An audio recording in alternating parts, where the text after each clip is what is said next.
नमस्कार। आज हम आपको बताने जा रहे हैं विवाह पंजीकरण की अनिवार्यता भारत में। हमारा देश परंपरावादी है। यहाँ हर धार्मिक अनुष्ठान पारंपरिक रीति रिवाजों से ही होते आए हैं और इन्हीं परंपराओं और धार्मिक रीति रिवाज से बंधा हुआ है भारत में विवाह अनुष्ठान, जो परिवार और समाज के लोगों के मध्य अनुष्ठापित किया जाता है, जिस कारण यहाँ शादी का पंजीकरण कराना जरूरी नहीं समझा जाता। आम धारणा यह है कि विदेश में जाने वाले जोड़ों और सिर्फ स्पेशल मैरिज एक्ट यानी विशेष विवाह अधिनियम के तहत की गई शादियों का ही पंजीकरण अनिवार्य होता है। इसलिए अब यह जानना सभी के लिए जरूरी है कि शादी का पंजीकरण करवाना हर विवाहित जोड़े के लिए अब आवश्यक है। हमारे देश में शादी को हिंदू विवाह अधिनियम 1955 या विशेष विवाह अधिनियम 1954 के अंतर्गत पंजीकृत किया जाता है और मैरिज सर्टिफिकेट इस बात का वैध कानून सबूत होता है कि दंपति विवाहित है। हिंदू विवाह अधिनियम के अंतर्गत वर के लिए न्यूनतम आयु सीमा 21 वर्ष और वधु के लिए 18 वर्ष है। वहीं विशेष विवाह अधिनियम के तहत दोनों के लिए न्यूनतम आयु सीमा 21 वर्ष है। विवाह रजिस्ट्रेशन या विवाह पंजीकरण भारत में जरूरी संभव हुआ है माननीय उच्चतम न्यायालय के आदेश से। माननीय उच्चतम न्यायालय द्वारा फरवरी 2006 में फैसला दिया गया था कि भारत में सभी धर्मों के विवाहों का रजिस्ट्रेशन जरूरी है। यह फैसला लेने का मुख्य उद्देश्य महिलाओं के अधिकारों की रक्षा थी। इस फैसले के तहत सभी राज्य सरकारों को 3 हफ्तों के अंदर इस संबंध में नियम बनाने का निर्देश दिया गया था, जिसमें निम्न जानकारी सभी राज्य सरकारों को उपलब्ध करानी थी। विवाह रजिस्ट्रेशन कराने के लिए नियम बनाने से पहले आम जनता से मांगी गई आपत्तियां। विवाह रजिस्ट्रेशन के लिए नियम बनाने के बाद राज्य सरकारों को जारी की गई उचित अधिसूचना। विवाह रजिस्ट्रेशन के लिए कानूनी रूप से नियुक्त अधिकारी। विवाह रजिस्ट्रेशन में वर वधु की आयु और वैवाहिक स्थिति का बताया जाना। विवाह रजिस्ट्रेशन न कराने पर या गलत घोषणा पर दाखिल करने पर विधि परिणाम या कानूनी कार्रवाई के बारे में भी प्रावधान करना। यह सभी प्रावधान करने का मुख्य कारण एक निर्णय था जिसे माननीय उच्चतम न्यायालय द्वारा महिला हितार्थ लिया गया था। सिविल वाद में स्थानांतरित याचिका श्रीमती सीमा बनाम अश्विन कुमार 291 मामले में माननीय उच्चतम न्यायालय द्वारा पूरे भारत में विवाह पंजीकरण अनिवार्य किया गया। प्रस्तुत मामला हरियाणा जनपद न्यायालय की ओर से विवाह पंजीकरण के मुद्दे पर याचिका थी, जो राज्यों का मुद्दा थी।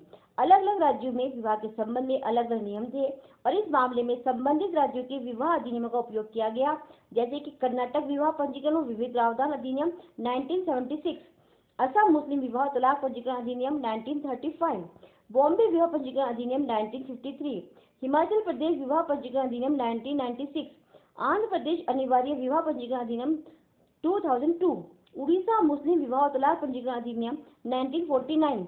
इन सभी को विचार ग्रहण करने के बाद सर्वोच्च न्यायालय द्वारा 14 फरवरी 2006 को निर्णय लिया गया और सभी राज्यों को विवाह को अनिवार्य रूप से पंजीकृत करने और 3 महीने पंजीकरण की प्रक्रिया वापस आने के निर्देश दिए गए। निर्णय के प्रमुख घटक ये रहे। 14 फरवरी 2006 को निर्णय देते हुए सर्वोच्च न्यायालय के निर्णय में निम्नलिखित मुद्दे प्रमुख रहे। सर्वप्रथम सर्वोच्च न्यायालय ने स्वयं का निर्णय लेने का अधिकार उल्लिखित किया। सर्वोच्च न्यायालय ने विवाह में दुर्व्यवहार और बाल विवाह को कम करने के लिए विवाह के पंजीकरण को आवश्यक स्थान दिया। सर्वोच्च न्यायालय द्वारा राज्यों और केंद्र शासित प्रदेशों को निम्नलिखित कार्य करने का निर्देश जारी किया गया।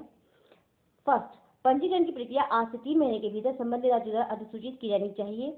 यह मौजूदा नियमों में संशोधन करके यदि कोई हो या नए नियम बनाकर किया जा सकता है। हालांकि उक्त नियमों को लागू करने से पहले आम जनता से आपत्तियां आमंत्रित की जाएंगी।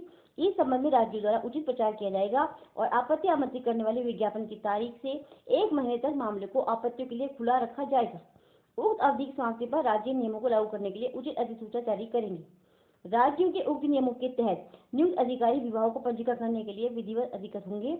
आयु, वैवाहिक स्थिति, अविवाहित, तलाकशुदा है, स्पष्ट रूप से बताई जाएगी। विवाह को पंजीकरण न कराने या गलत घोषणा जारी करने के परिणाम भी उक्त नियमों में दिए जाएंगे। यह कहने की आवश्यकता नहीं है कि उक्त नियमों का उद्देश्य इस न्यायालय के निर्देशों का पालन करना होगा। जब भी केंद्र सरकार कोई व्यापक कानून बनाएगी, उसे जांच के लिए इस न्यायालय के समक्ष रखा जाएगा। विभिन्न राज्यों और संघ राज्य क्षेत्रों के विद्वान वकील यह सुनिश्चित करेंगे कि यहाँ दिए गए निर्देशों का तत्काल पालन किया जाए। अब आप जानिए उत्तर प्रदेश में विवाह पंजीकरण। उत्तर प्रदेश में विवाह पंजीकरण साल 2017 महिला कल्याण विभाग द्वारा दिए गए निर्देशों के पालन में अगस्त 2017 में लागू किया गया। इस नियम के तहत उत्तर प्रदेश में होने वाली सभी शादियों का पंजीकरण कराना जरूरी कर दिया गया है। अब क्यों जरूरी माना विवाह पंजीकरण? बाल विवाह रोकने के लिए, विधवाओं को उत्तराधिकार का दावा करने में सक्षम बनाने के लिए, महिलाओं को पति से भरण पोषण और बच्चों के वृक्ष के अपने अधिकारों का प्रयोग करने में सहायता करने के लिए, दुर्विवाह या बहुविवाह की जांच करने के लिए, पतियों को अपनी पत्नियों को छोड़ने से रोकने के लिए पंजीकरण प्रक्रिया जानी है। उत्तर प्रदेश में विवाह का पंजीकरण हिंदू विवाह अधिनियम 1955 या विशेष विवाह अधिनियम 1954 के तहत होता है। आप इसके लिए आधिकारिक वेबसाइट igrup.gov.in पर जाकर ऑनलाइन पंजीकरण कर सकते हैं। पंजीकरण के बाद विवाह पंजीकरण प्रमाण पत्र जारी किया जाएगा। यूपी विवाह प्रमाण पत्र प्राप्त करने के लिए वर और वधू दोनों के आधार नंबर की आवश्यकता होती है। पंजीकरण ऑनलाइन या ऑफलाइन किया जा सकता है।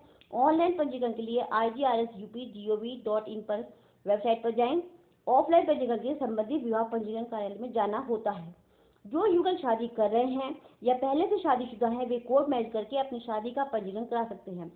चरण 1 सब डिवीजनल मजिस्ट्रेट एसडीएम के कार्यालय में जाएं जिसके अंतर्गत विवाह हुआ है या जहां दंपति रहते हैं। चरण 2 आवेदन पत्र भरें और इस पर पति पत्नी दोनों हस्ताक्षर करें। आवेदन के दिन ही जमा किए गए सभी दस्तावेजों का सत्यापन किया जाता है। सत्यापन पूरा होने के बाद अपॉइंटमेंट के लिए एक दिन तय किया जाता है। चरण 3 यदि विवाह विषय विवाह अधिनियम के तहत हो रहा है तो इसमें लगभग 7 दिन लग सकते हैं और हिंदू विवाह अधिनियम के मामले में आवेदन के बाद अपॉइंटमेंट की तारीख मिलने में लगभग 15 दिन लगेंगे।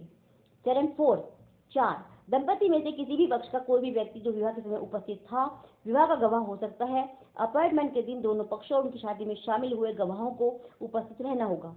विवाह के पंजीकरण के लिए ऑनलाइन विकल्प भी उपलब्ध है। आप अपने राज्य की पंजीकरण वेबसाइट पर ऑनलाइन आवेदन कर सकते हैं। पंजीकरण हेतु जरूरी दस्तावेज नोट कीजिए। आवेदन फॉर्म, शादी का कार्ड, आयु प्रमाण, निवास का प्रमाण, पासपोर्ट साइज फोटो। 10 रुपए के स्टाम्प पेपर पर निर्धारित प्रारूप में पति और पत्नी दोनों की ओर से अलग अलग शपथ पत्र जिसमें सभी जरूरी विवरण हों और जो नोटरी द्वारा सत्यापित हो। यदि पति पत्नी में से कोई एक तलाकशुदा है तो तलाक का आदेश। यदि पिछले पति या पत्नी की मृत्यु हो गई हो तो मृत्यु प्रमाण पत्र।